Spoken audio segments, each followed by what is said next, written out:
Good morning, my dear brothers.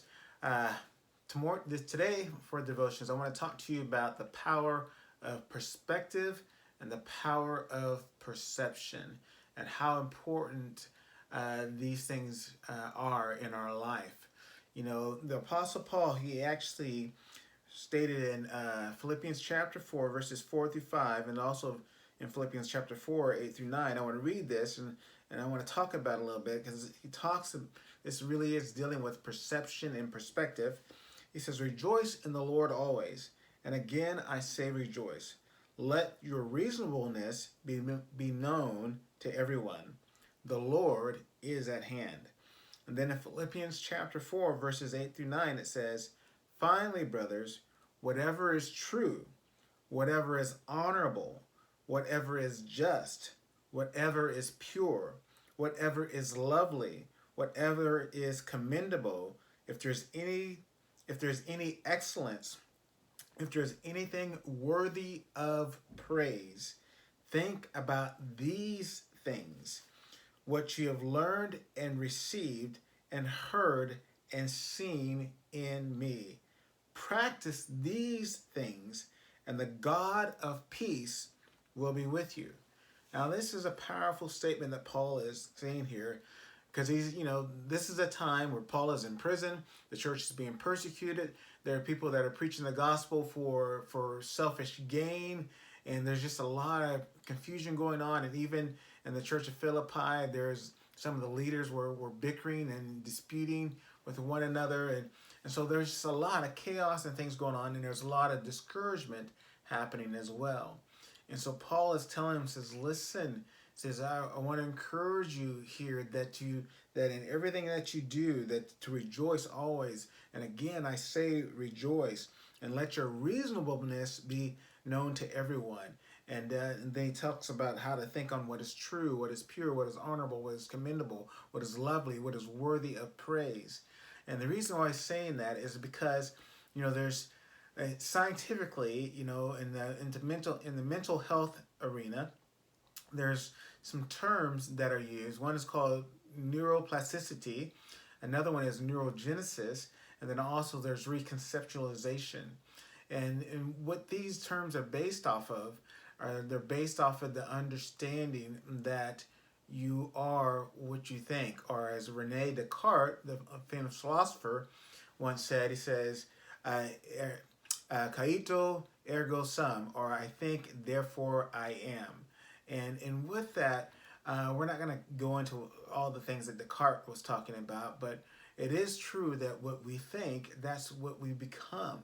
So if we're always thinking in a negative framework or always looking at things from a negative point of view, then we're going to walk in despair. We're going to walk in discouragement.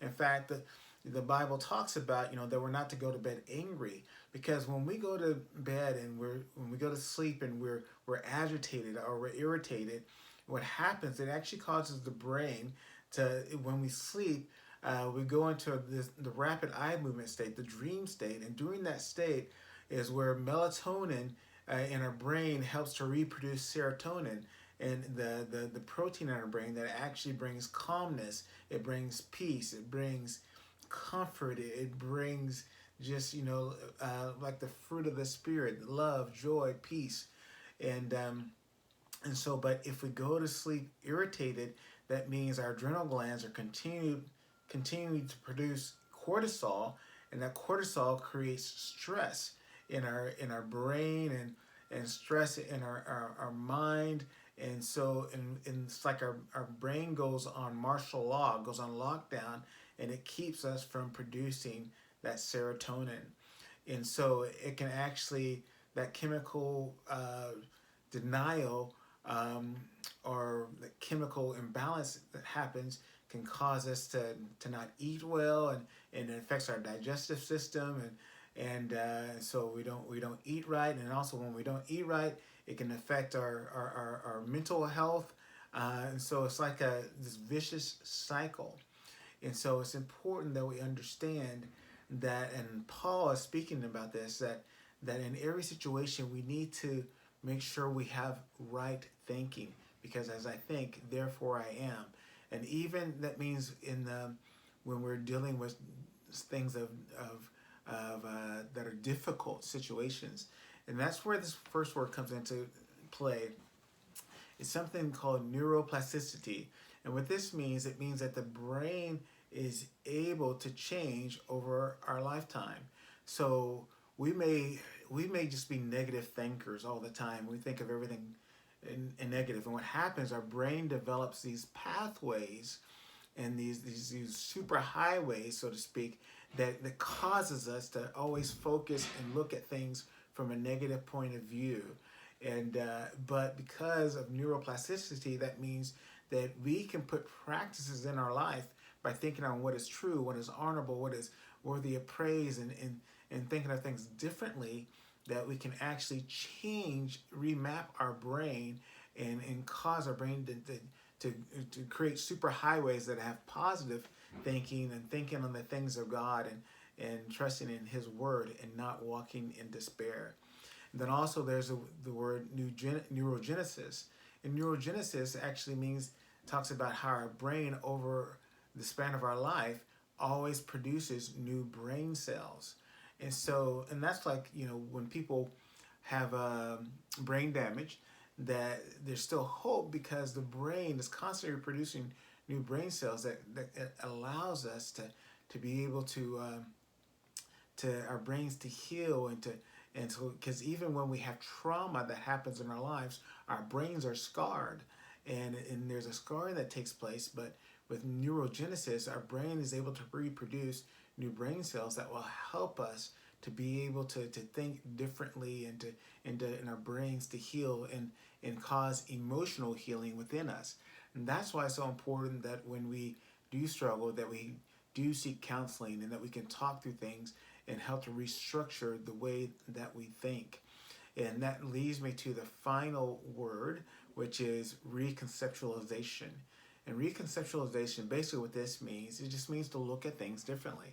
Let's say that you're a to-do list person, and every day you have a to-do list, and you do your to-do list, but at the end of the day you look and you see that you only accomplished 5 things out of the 10 things. And so what you do is you go to bed, focus on the 5 things that you did not accomplish. And so you go to bed with the defeat and discouragement because you didn't check everything off your to-do list. Well, reconceptualization, what it does, it looks at it from a different point of view, where we say, hey, I accomplished 5 things. I got to mark out 5 things off of my list. I accomplished something today. I was victorious in some of the things that I had on my list today. And then also another example of that is when we get laid off. When being laid off, a lot of times we can worry about what tomorrow brings and how we're going to do, make it and things like that. Where the reality is, we can look at it a different way and know that we are God's people, and we are God's servant, and we are on a mission from God, and He has appointed us and called us to walk in mission. And so we know that if we're laid off in this position, that means because God has something better for us, and that He wants to use us in a different way. And so we look with excitement, and we purpose, and we plan to walk in that newness. And we ask God, okay, God, I know that you're calling me to a different phase of life now. So Lord, speak, for your servant is listening. What do you want me to do to be prepared for this next step in life? So I pray that today that you'll remember these words. I think, therefore I am. Your perception and perspective will make all the difference in the world. So let's think on what is good, what is honorable, what is lovely, what is worthy of praise, what is true, and let's rejoice always. And again, I say rejoice, because knowing that even in the most difficult situations, we can see, if we open our eyes and allow the Spirit to open our eyes, we can see God at work. But this is Chaplain Michael. God bless.